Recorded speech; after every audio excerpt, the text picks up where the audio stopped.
Carol had been alone for 6 years. Her husband passed away in 2018 after 41 years of marriage. She had her daughter, she had her garden, she had her church group on Sunday mornings. But the evenings were quiet in a way that never really got easier.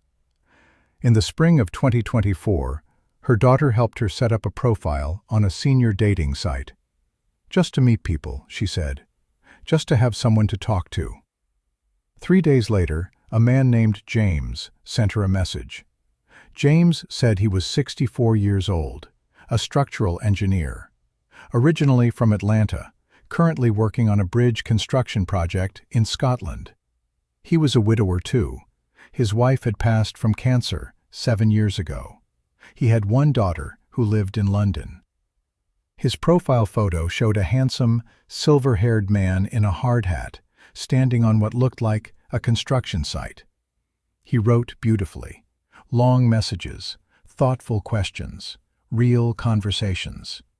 He remembered everything she told him, her late husband's name, her garden, the trip she had always wanted to take to the Oregon coast. Within 2 weeks, they were talking every single day. Within a month, he was calling her his Carol. He said he hadn't felt this way since his wife died. He said he was counting the days until the project finished and he could fly to meet her. Carol hadn't felt this happy in 6 years. The first request came 10 weeks in. James said there had been an accident on the job site. Nothing serious, he was fine. But some equipment had been damaged, and the company was holding his paycheck until the insurance claim was processed. He was embarrassed to ask. He said he had never asked anyone for anything in his life, but he was stuck and he didn't know who else to turn to. He needed $3,000, just for 2 weeks. He would pay her back the moment his check was released. Carol sent the money through a wire transfer. James thanked her with a voice message, his voice cracking with emotion, telling her she had saved him, that he would never forget this. 2 weeks later, the money wasn't back. James apologized. There had been a delay with the insurance company. He needed just a little more time. Then there was a new problem. His equipment on the job site had been seized in a legal dispute with a local contractor. He needed money for a lawyer in Edinburgh. Then his passport was stolen, and he needed emergency travel documents to come home and see her. Then his daughter in London had been in a car accident, and the hospital needed payment up front. Each time Carol hesitated, James reminded her of everything they had built together. He said he loved her. He said she was the only person in the world he trusted. He said the moment he got home, everything would be different. Over 14 months, Carol sent money 17 times. Wire transfers, gift cards, Bitcoin through a machine at a local pharmacy. When it was finally over, she had sent $94,000 to a man she had never met in person. A man whose real face she had never seen. A man who did not exist. It was Carol's daughter who put the pieces together. She had noticed her mother seemed distracted, secretive with her phone. She sat down with her one afternoon and asked directly, "Mom, who are you sending money to?" Carol showed her the messages.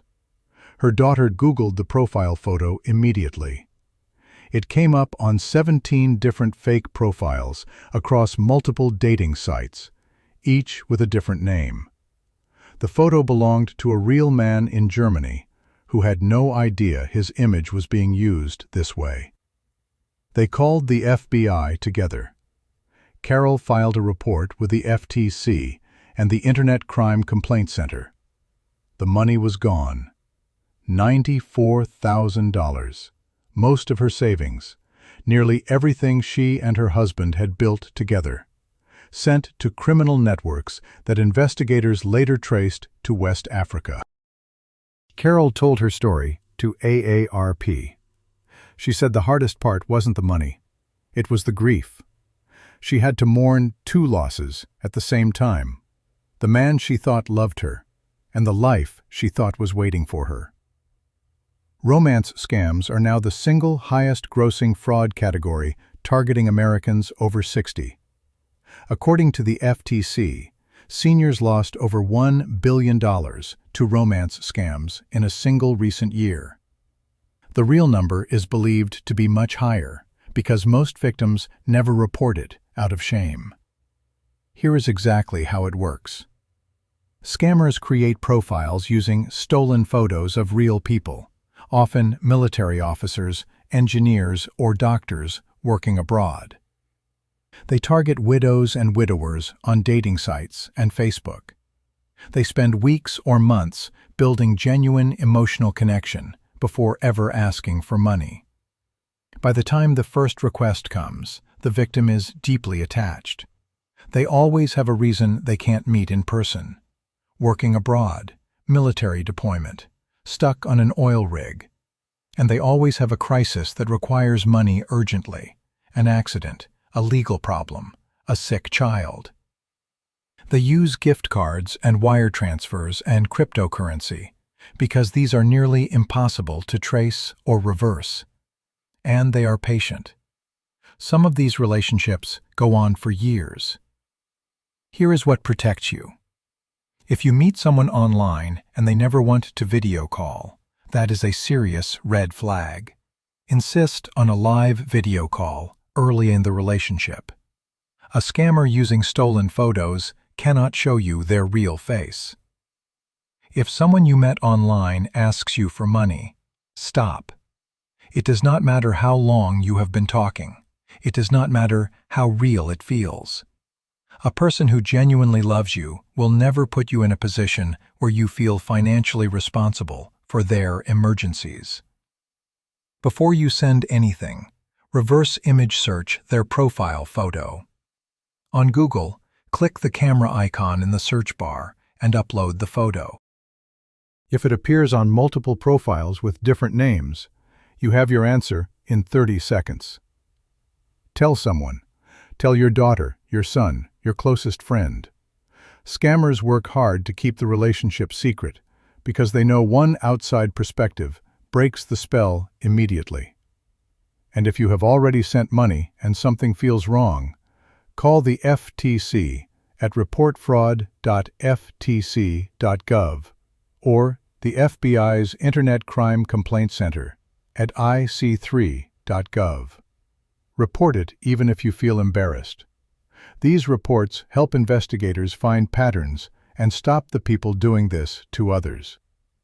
Carol volunteers now with a fraud prevention program at her local library. She talks to other seniors about what happened to her. She says she is not ashamed anymore.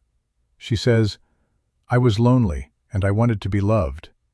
There is nothing wrong with that. What was wrong was that someone decided to use that against me." She also says this: if you are watching this and something in your gut is telling you something is off about someone you met online, listen to that feeling. Don't wait 14 months like she did. Please share this video.